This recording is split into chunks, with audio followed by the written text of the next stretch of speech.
everyone, welcome back to my channel.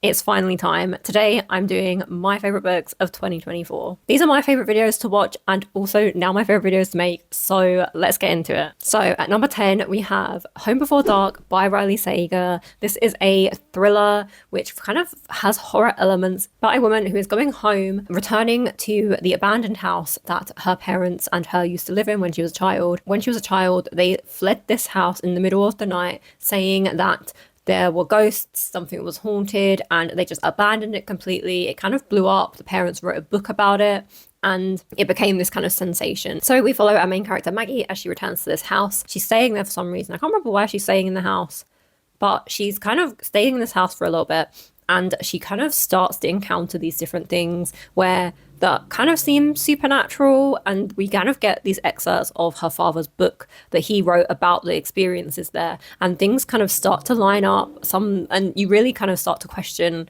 what's true and what's not true, if there really are these supernatural things are true. Maggie seems to really not believe it at all, but you know, you start to question it when she kind of starts to investigate these things because of these things have started happening. And because of these strange things have started happening, she starts to investigate and she starts to wonder maybe there is some truth to her parents' tale. Like I was constantly changing my mind and guessing whether what was the truth, whether things were supernatural, whether it was all just a fiction. Why would they make up this tale? I was just like on the edge of my seat trying to figure out what was going on. And Riley Sager really put me through it, and I loved every minute of it.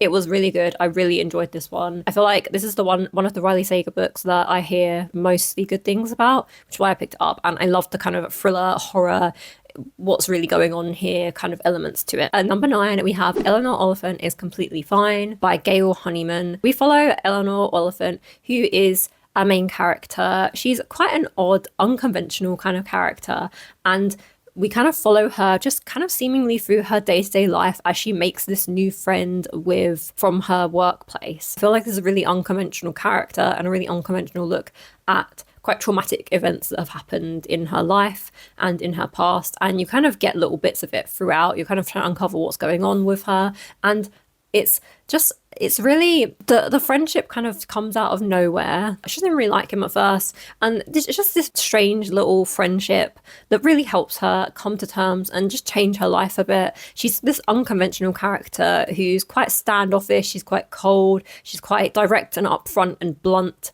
and she's just quite happy being in her little life. And then she makes this friend and her life kind of changes. You kind of see her dealing with all this trauma in her past and just becoming a happier person. It was really different. I feel like Eleanor's character is so different from any other characters that I've really read, and I just really enjoyed it. I would say check out the trigger warnings for this before reading it, just in case. And then next up we have River East, River West by Aubrey Lescure, which I read when I was reading all of the Women's Prize nominees. So we follow 3 different characters. We follow Alva, her mother, and her stepfather Lu Fang. So we mostly follow Alva in 2007 and then Lu Fang in 1985. So we follow these 2 different timelines. Alva is living in China and her mum is an American living in China. She's kind of moved here for this different life, and it really takes a good look at kind of like people's identities and how she has how she's moved here to be a bit different because of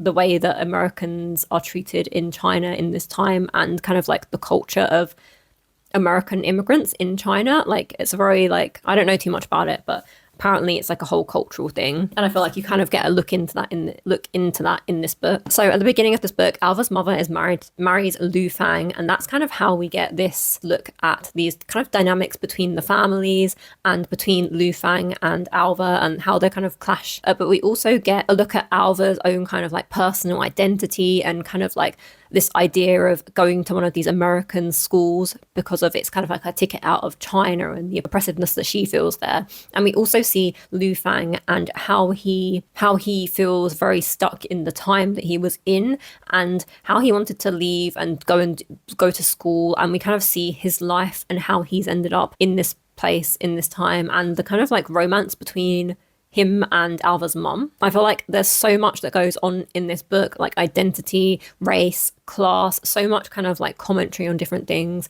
And I love that we follow two different characters who are kind of completely different, and we get to see their stories, their histories, and kind of how this relationship changes between in the family and the family dynamics, and kind of the ending I really liked as well. I think as well, look up the trigger warnings for this one, because there are some scenes that definitely need a trigger warning for, but I loved everything that was explored in this. And it kind of like, there's not too much plot that happens, but it's just very character driven and very interesting to read. And next up I have Say Her Name by Juno Dawson. This is a YA horror kind of focused on the tale of Bloody Mary and a group of school students at this boarding school who accidentally say Bloody Mary and invoke the curse of Bloody Mary, essentially. It was such a satisfying kind of book. It's kind of it's YA, so it's set in this kind of boarding school. There's like this first little budding romance. There's these different friendship dynamics. You see there's different cliques within this kind of school. There's lots of different characters. There's lots of sneaking around, trying to uncover like the buried histories, the kind of origins of this curse, and kind of doing this all in like before it's too late for them. I just found it a very enjoyable YA horror. Creepy moments, there was cute moments, there was these little moments of friendship, just different things happening. It had that boarding school teenage setting. It kind of felt like it could have been a film, and I feel like it was just satisfying. It was a satisfying YA horror, which I really enjoyed, and I really liked the ending. The ending was really good. Next up, I have A Trace of Sun by Pam Williams. This follows Scylla and her son Rafe. It essentially follows them as they move from Grenada to the UK for a better life. We follow both of their perspectives throughout their life, spanning a amount of time. So initially, Scylla moves from Grenada to the UK and she goes with her husband. They initially move themselves to set up a life in England, and Rafe is separated from his parents for 7 years. They stay there to go and sort their life out, and he stays with relatives. Really looks at the kind of the sacrifices that families are forced to make and how that affects different relationships, because this really does look at the relationship between Scylla and Rafe and how this separation really puts a rift between them. Scylla also has another daughter, and we can really see, and it really comes out in the relationship between them as well, and how there's this distance between them, and it causes such a big rift within the family. Especially he feels this resentment that his sister was born in the UK and he kind of thinks, well, why did she get to live there and I didn't? And you really explore all of these different things, the effects that having that separation and migrating from one country to another for a better life has on families. And also we look at mental health and the effect that has on people. There's something that I feel like you don't really see many books about, which I think is really interesting, and like how things like that, like you look at the hardships of things like that, but I don't really feel like you look at the kind of emotional toll that it does take on people. I feel like this book was really moving and like heartbreaking at times, and you really felt for all the difficulties that people were going through at different times. I just found this book so moving and heartbreaking, and just such an interesting look at the effects of migrating from one place to another for a better life on families. And then next up at number 5, I have The Southern Book Club's Guide to Slaying Vampires by Grady Hendrix. Would this list be complete without a Grady Hendrix on here? I don't know. I really loved this one. I feel like this is my favorite Grady Hendrix so far. It follows Patricia, who is in this perfect little neighborhood, and suddenly a new man enters a neighborhood, and Patricia sees these things in him that she knows are not right, but no one seems to be listening to her, and she kind of goes to her book club, and her book club are she has to initially fight with her book club for them to listen to her too, but it's this kind of battle between them to try and warn everyone else and save their families and their community from this man who is a vampire, as the title kind of suggests. I feel like there's some really gruesome moments in this. There's multiple different things in here that creeped me out, but also there's this kind of like just everyday kind of like suburban landscape, and then there's these like different horrible things that are happening in it. It was so well done. I love how Grady Hendrix kind of gets this, you really feel the atmosphere of this suburban town and the kind of attitudes that people have. The real horror in this book is men. and men not listening to women. I feel like that's what half the battle in this book is. And I feel like that's kind of like, it just works so well in a horror to have that kind of mentality you see, because it's certainly like the 80s, I think. The real horror in this is men being stupid, men not listening to women, and women eventually have to come and save the day. I loved this. It was my favourite Grady Hendrix, and I can't wait to read more from him. Next up at number 4, we have Emily Wilde's Encyclopedia of Fairies. This is a book that I knew I would love because of its like cozy and wholesome and cute and a fantasy, and it's kind of got this little bit of romance, but romance isn't like the main thing. But we follow Emily Wilde, who's like a scholar in this fantasy world, who's investigating and writing a journal on fairies. She's like an academic, I guess. Yeah, she's an academic. And so she goes to this Nordic inspired world, and she meets up with her rival Bamblebee, and they kind of like, she's kind of like this grumpy, not so great with people, and he's this charismatic, charming man, and they're colleagues, and they kind of just have this little banter back and forth, and they kind of like opposites attract almost. Like he's got his strengths and she has hers, and they kind of just work quite well together despite kind of not really liking each other. Emily's quite reclusive, he's very charming, gets on well with everyone, and they eventually kind of go on this little quest. In her studies and investigations, she kind of gets herself into some trouble, and the duo have to kind of figure out these different situations that they get themselves into. But it was a cozy vibe, but I wouldn't say it's necessarily a cozy fantasy. It's all written in like diary entry format, so it's all Emily's kind of like writing and her recounting like her days and what's happened and how things have been. So we really get inside her head.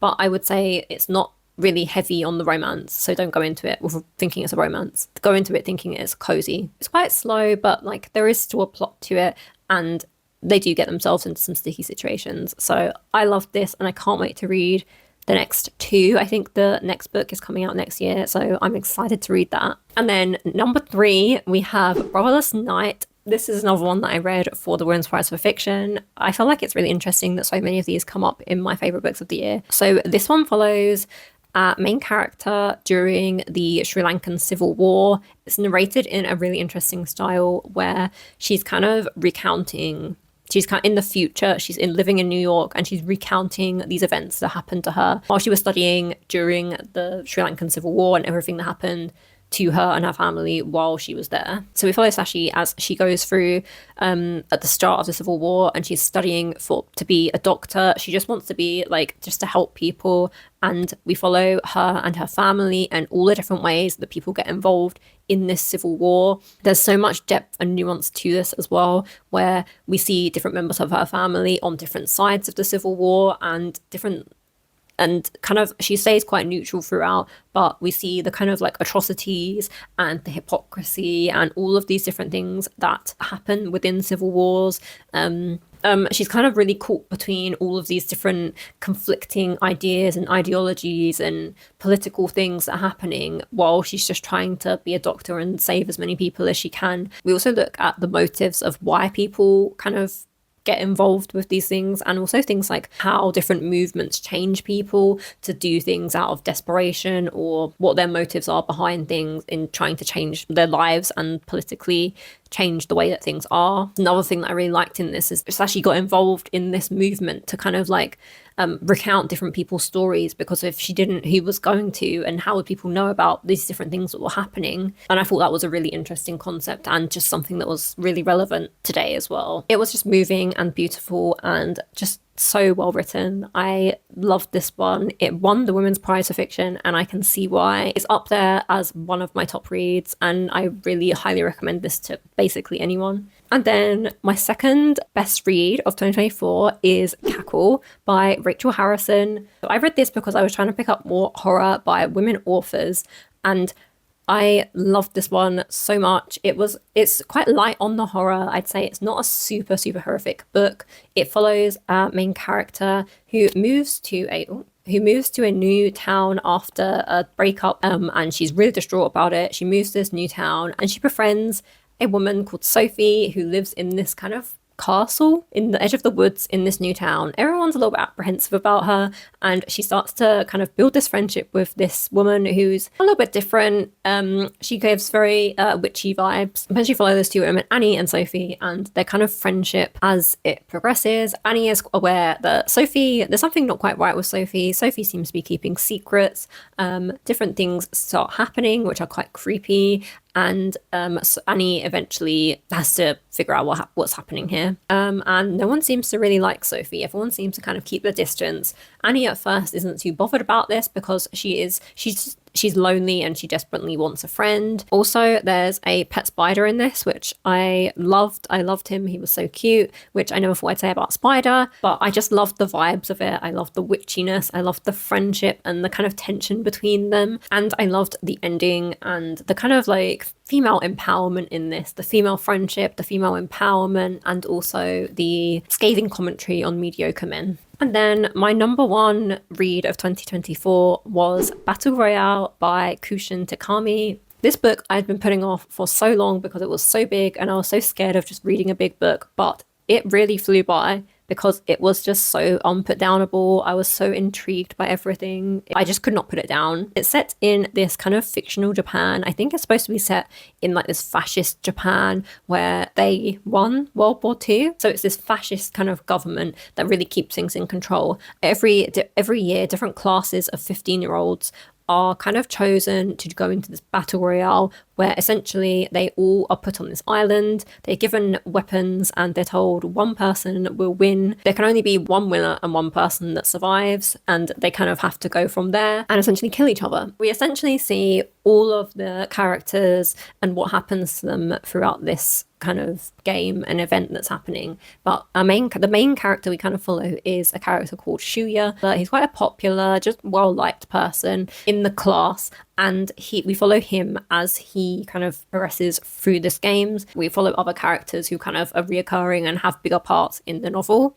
But we also see every single character and how they eventually die and the different ways they die, who kills them. And we have different types of characters who are a bit more willing to play the game and other ones who very much don't want to play the game. And there's all these different scenes of like just like distrust and tension between them all, where they're all kind of battling and people get killed by accident, people get killed on purpose, because some people are just scared. They're just scared, I guess. So they get killed because they're just in pure self-defense and just the distrust between them. They don't know whether the other person's playing or if they're going to trick them so that they can win and just kill them at the end. Like it's chaos, but there's also so much like emotion in it, and I guess because all the characters know each other, they all kind of are like wondering about where the other characters are, trying to meet up with the different people that they themselves trust and that they themselves know. And the character kind of relations are done so well in such a short space of time, because of some chapters are so short, but they kind of give you a background on that character and kind of their life beforehand, what kind of person they were, and you really get invested in this character, and then they just die at the end of the chapter. But it was just done so well that I felt emotional at times when I was reading some of these things, because they had all these hopes and dreams, and you just see all of these different people that just had their little lives cut short, like just all these different unfortunate situations that happen in it, and you really feel like you really got to know that character for the short space of time that they were in this book. So despite it being really long, it flew by. It went by so fast. Like I always wanted to pick this back up. It was so action-packed, but also had these really emotional moments between the characters, and you can really feel like the depth of emotion that they felt for each other in these different situations.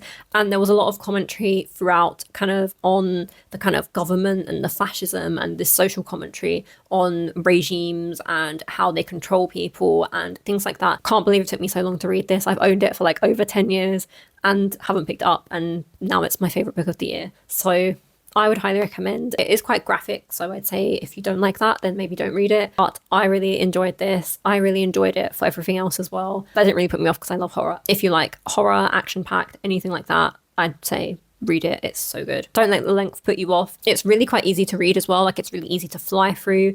At least the edition that I have because it's translated from Japanese. The translation is by Nathan Collins, and I love this cover as well. That brings me to the end of my list. These are all my favorite reads of 2024. Let me know if you've read any of these or if any of these are on your list of books to read. Please tell me what your favorite book of the year was for 2024. I can't wait to see what my favorite book of 2025 is going to be. I can't wait to do my next 2025 video. So see you in a year, I guess. Thank you so much for watching. If you like this video, please give it a like. And if you want to see more from me, then please subscribe. Thank you so much for watching, and I will see you in my next one.